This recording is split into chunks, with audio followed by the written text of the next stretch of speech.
이봐, 직장인 아침에 눈 뜰 때마다 또 시작이구나 싶지? 거울 속에 비친 내 얼굴 언제부턴가 좀 낯설지 않니? 흰머리는 늘어가는데 이제 마음은 아직 20대 때 그대로 멈춰 있는 것 같은데 말이야. 우린 정말 열심히 살았어. 학교 다닐 땐 선생님 말씀 잘 듣고 좋은 대학 가려고 밤새워 공부했지. 취업 전선에선 남들보다 스펙 하나 더 쌓으려고 발버둥 쳤고 운 좋게 들어간 직장에선 김대리, 박과장, 최부장 소리 들으며 청춘을 다 바쳤어. 그런데 이상하지 않아? 교과서대로 어른들이 시키는 대로 사회가 정해준 정답대로 살았는데 왜 지금 우린 행복하지 않은 걸까? 왜 가슴 한 구석은 텅 빈 것처럼 공허하고 미래를 생각하면 막막하기만 할까? 평생 직장? 그거 사라진 지 오래잖아. 100세 시대라는데 회사에서 나올 날은 점점 다가오고 모아둔 돈은 애들 학비며 대출금 갚느라 빠듯해. 우린 지금 샌드위치 세대라는 거창한 이름으로 불리지만 실상은 그냥 낀 세대야. 부모님 부양해야 하는 마지막 세대이면서 자식들한테 부양받지 못하는 첫 번째 세대. 회사에선 위에서 치이고 아래에서 밀려나고 집에 가면 돈 버는 기계 취급받는 것 같아 서글프기도 하지. 나만 그런 게 아니야. 대한민국 40, 50대 직장인이라면은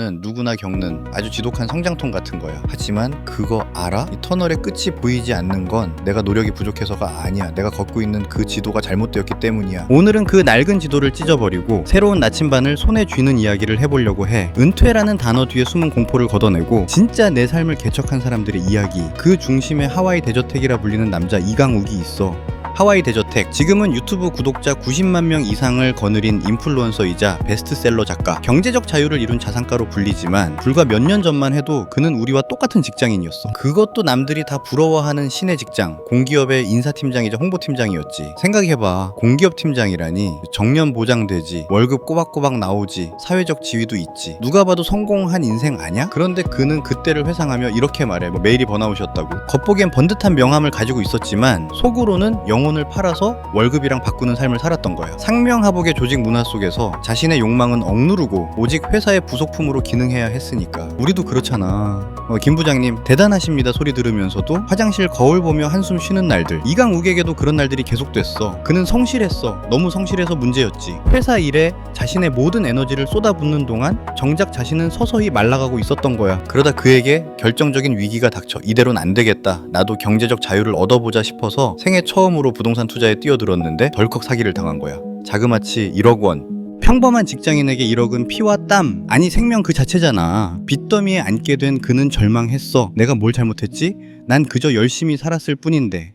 불행은 혼자 오지 않는다는 말이 딱 맞아. 극심한 스트레스와 과로가 겹치면서 그의 몸이 비명을 지르기 시작했어. 어느 날 업무 통화를 하는데 귀가 잘 안 들리는 거야. 마치 귀에 물이 가득 찬 것처럼 먹먹하고 세상이 핑 도는 어지럼증이 찾아왔어. 병원에 가려고 길을 나섰는데 술에 만취한 사람처럼 비틀거렸대. 두통과 구토가 밀려오고 땅이 솟구치는 것 같은 공포. 병명은 메니에르병이었어. 희귀 난치병이지. 의사는 과로와 스트레스가 원인이라고 했어. 이 순간이 바로 이강욱 인생의 변곡점이었어. 30대 중반, 남들이 가장 왕성하게 일할 나이에 난치병 환자가 되고 빚쟁이가 된 거야. 그는 스스로에게 물었어. 지금 내가 이렇게 계속 살 수 있을까? 이게 과연 성공한 삶인가? 대답은 단호한 노였지. 그는 인정했어. 열심히 사는 것만으로는 부자가 될 수 없다. 학교에서 배운 대로, 부모님이 가르쳐준 대로 성실하게만 살았더니 남은 건 병든 몸과 빚뿐이었으니까. 그는 더 이상 잃을 게 없었고 포기할 것도 없었어. 바로 그 절박함 속에서 그는 미친 듯이 책을 파고들기 시작했어. 부자들의 생각, 성공의 원리, 뇌과학, 심리학. 그리고 마침내 그는 깨달았어. 인생을 바꾸는 건 노력의 양이 아니라 무의식의 방향이라는 걸. 우리가 매일 하는 생각의 95%는 무의식에서 나오고 의식적인 노력은 고작 5%밖에 안 된다는 사실을 알게 된 거야. 즉 무의식이 가난과 패배에 세팅되어 있으면 아무리 의식적으로 노력해도 결국 제자리로 돌아올 수밖에 없다는 거지. 이야기를 잠시 돌려보자. 하와이 대저택이 각성하고 변화를 선택한 것과 달리 준비 없이 떠밀리듯 은퇴를 맞이한 우리 주변의 선배들 이야기야. 좀 아프지만 똑바로 봐야 해. 이게 우리의 미래가 될 수도 있으니까. 은퇴 남편 증후군이라고 들어봤어? 남편이 은퇴하고 집에만 있게 되면서 아내가 겪는 극심한 스트레스와 신체적 질병을 말해. 일본에서는 빗자루로 쓸어도 땅바닥에 딱 달라붙어서 떨어지지 않는 낙엽처럼 아내 꽁무니만 쫓아다닌다는 뜻이지. 밥 줘? 어디가? 나도 같이 가를 연발하면서 말이야. 평생 회사 인간으로 사느라 집안일은커녕 혼자 밥 차려 먹는 법도 모르는 남자가 은퇴와 동시에 거대한 짐이 되는 순간이지. 아내 입장에선 끔찍한 거야. 이제 자식들 다 키우고 좀 자유로워지나 싶었는데 다 늙은 아들 하나를 다시 키워야 하는 꼴이니까. 그래서 황혼 이혼이 폭증하는 거야. 이게 남의 얘기 같지? 준비하지 않으면 은퇴 후 우리가 맞이할 현실은 따뜻한 안식처가 아니라 차가운 법원 이혼 조정실일 수도 있어. 대기업 임원까지 노년까지 지내고 은퇴한 사람들은 좀 다를까? 천만에. 오히려 더 큰 상실감에 시달려. 현직에 있을 땐 기사가 운전해주는 차 타고 어디 가나 상무님 전무님 대접받았지. 하지만 퇴직 통보 받는 순간 그 모든 대우는 신기루처럼 사라져. 매일 아침 갈 곳이 없어서 등산복 입고 북한산 관악산으로 향해. 산에 가면 비슷한 처지의 아저씨들만 바글바글해. 내려와서 막걸리 한잔하며 내가 왕년의 마리아를 외치지만 돌아오는 건 공허한 메아리뿐이지. 그들은 돈이 없어서 불행한 게 아니야. 자신의 삶이 없어서 불행한 거야. 회사 명함이 곧 자기 자신이었던 사람들은 명함이 사라지는 순간 자아도 함께 증발해버려. 이제 나는 어디에 속해 있는가? 라는 질문 앞에서 길을 잃고 우울증에 빠지는 거지. 자, 이제 다시 하와이 대저택의 이야기로 돌아오자. 그는 매니에르병과 빚더미라는 최악의 상황에서 어떻게 반전의 드라마를 썼을까? 그는 단순히 주식이나 부동산 공부만 판 게 아니야. 그는 자신의 뇌, 즉 마인드셋을 송두리째 뜯어 고치는 작업부터 시작했어. 이것이 바로 그가 말하는 삶의 구조화의 핵심이야. 우리의 뇌는 하루에 약 5만 가지 생각을 한대.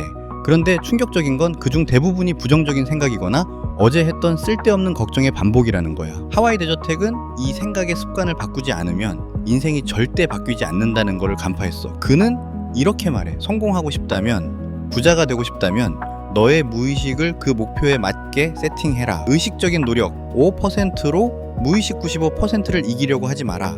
이게 무슨 뜬구름 잡는 소리냐고? 아니, 이건 철저한 뇌과학이야. 신경 가소성이라고 들어봤지?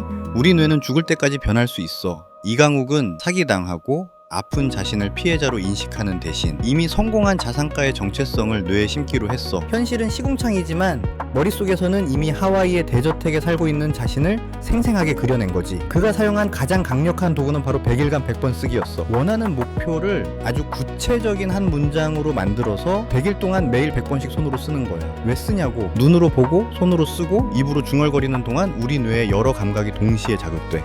이 과정이 반복되면 뇌는 그 목표를 중요한 정보로 인식하고 장기 기억, 즉 무의식에 저장해버려. 어떤 문장?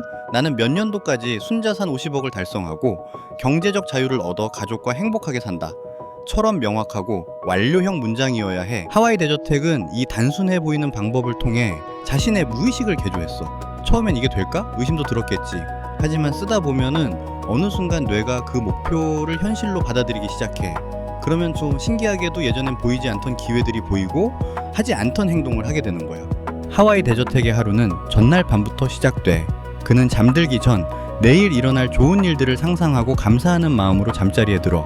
그리고 아침에 눈을 뜨면은 절대 스마트폰부터 보지 않아. 이게 핵심이야. 우리 일어나자마자 카톡, 뉴스, 인스타부터 보지? 그거 뇌를 남의 생각으로 오염시키는 거야. 하와이 대저택의 모닝 루틴은 기상 알람을 끄고 SNS 금지, 이부자리 정리와 같은 아주 작은 성취감으로 하루를 시작하지. 하와이 대저택은 스트레칭을 하며 30초라도 몸을 움직여서 뇌를 먼저 깨운대. 그런 다음 시각화와 자기확언을 하는데 나는 날마다 모든 면에서 성장하고 있다 라고 거울 보고 외치거나 목표를 상상한대. 그는 매일 아침 6시에 구독자들에게 메시지를 보내며 이 루틴을 함께해. 이건 단순한 부지런함의 문제가 아니야. 내 하루의 통제권은 내가 쥔다는 선언이지. 회사 가기 싫어서 꾸역꾸역 일어나는 아침과 내 목표를 위해 주도적으로 시작하는 아침은 질적으로 달라. 이 작은 차이가 1년, 5년 쌓이면 인생의 격차는 어마어마해지는 거야.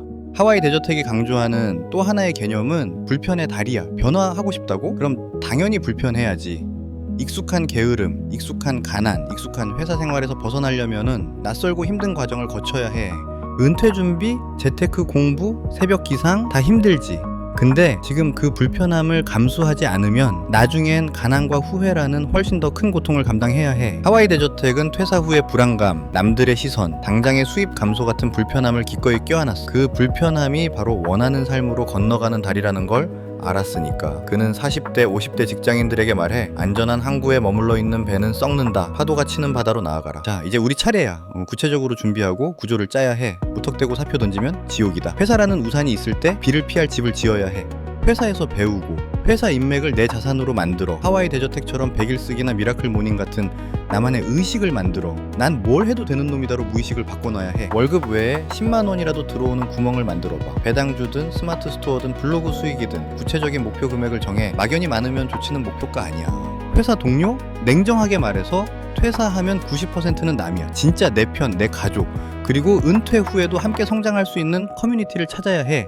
젖은 낙엽이 되지 않으려면은 내 배우자와 독립적인 관계를 맺는 연습을 지금부터 해야 해. 은퇴라는 단어에 어원적으로 물러나다라는 뜻이잖아. 근데 이제 그 단어 버리자. 우린 물러나는 게 아니라 갈아타는 거야. 타인의 욕망을 위해 살던 1막에서 나의 욕망을 위해 사는 2막으로 하와이 대저택은 말해 인생이 100% 바뀐 모든 사람은 단 한 명의 예외도 없이 1%의 변화부터 시작했다. 그 1%가 뭐겠어? 오늘 밤 잠들기 전에 감사일기 한 줄 쓰는 것, 내일 아침 스마트폰 대신 스트레칭 한번 하는 것, 지하철에서 게임 대신 책 한 페이지 읽는 것 아니겠어? 메네르병으로 비틀거리던 이강욱이 지금의 하와이 대저택이 될 줄 누가 알았겠어. 1억 사기당하고 울던 그가 수십만 명의 멘토가 될 줄은. 우리의 지금 고통, 번아웃, 불안, 그거 다 이제 우리 인생 2막을 위한 재료야. 스토리가 되려면은 시련이 있어야 하잖아. 우린 지금 아주 멋진 반전 드라마의 도입부를 지나고 있는 중이라고. 그러니 기죽지 마, 어깨 펴. 우리는 그동안 충분히 잘해왔어. 이제 그 성실함을 남이 아닌 나 자신을 위해 써봐. 밤이 깊을수록 별은 더 빛나는 법이야. 지금 우리 인생의 밤이 깊었다면 그건 곧 눈부신 새벽이 온다는 신호야. 나침반을 던져버리고 우리가 직접 길을 만들어. 하와이 대저택이 그랬던 것처럼 우리도 할 수 있어. 반드시 된다. 왜냐고? 우리가 그걸 간절히 원하니까. 오늘 당장 서점에 가서 노트 한 권을 사자고. 그리고 우리가 원하는 3년 후의 모습을 한 문장으로 적어보자. 오늘 밤부터 100일 동안 자기 전에 100번씩 쓴다. 속는 셈 치고 딱 100일만 해봐. 믿져야 본전 아냐? 자, 이제 시작이다. 우리의 화려한 2막을 위하여 건배!